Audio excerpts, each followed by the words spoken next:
বন্ধুরা দেখো, আজকে আমি একটা চিংড়ি মাছের রেসিপি বানাচ্ছি। চিংড়ি মাছটা ভালো করে আগে ধুয়ে নিয়েছি পরিষ্কার করে। তারপর মিক্সির জারের মধ্যে কালো সর্ষে, সাদা সর্ষে, পোস্ত আর কাঁচা লঙ্কা দিয়ে একটু জল দেব, দিয়ে ওটাকে একটা পেস্ট বানিয়ে নেব।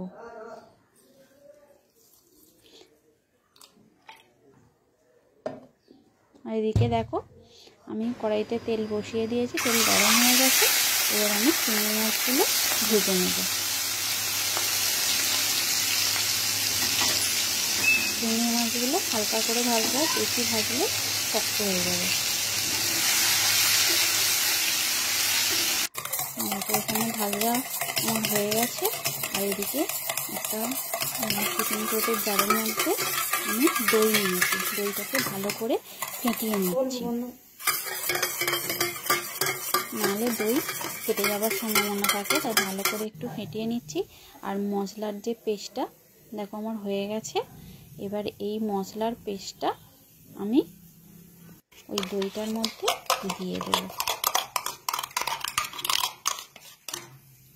দিয়ে ওর সাথে ভালো করে আবার ফেটিয়ে নেব।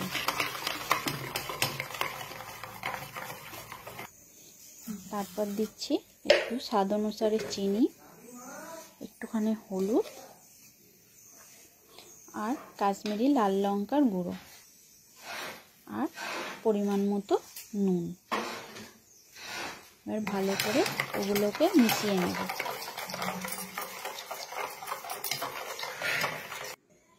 মিশিয়ে নেওয়া হয়ে গেছে। এবার ওর মধ্যে চেরা কাঁচা লঙ্কাগুলো দিয়ে দেব। তারপর একটু কাঁচা তেল দেবো। কাঁচা তেলটা একটু বন্ধুরা বেশি দিতে হয়। এবার ভেজে রাখা চিংড়ি মাছগুলো ওর মধ্যে দিয়ে দেব, দিয়ে আবার ভালো করে মিশিয়ে নেব।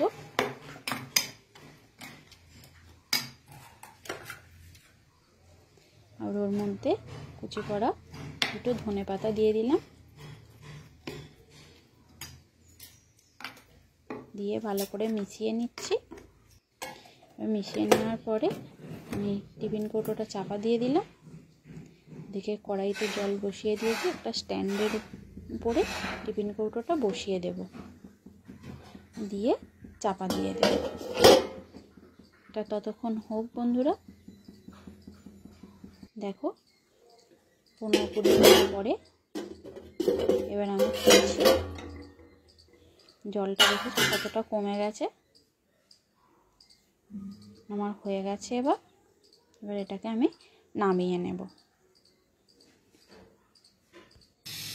নামিয়েছি, দেখো হয়ে গেছে আমার রেডি চিংড়ি ভাপা।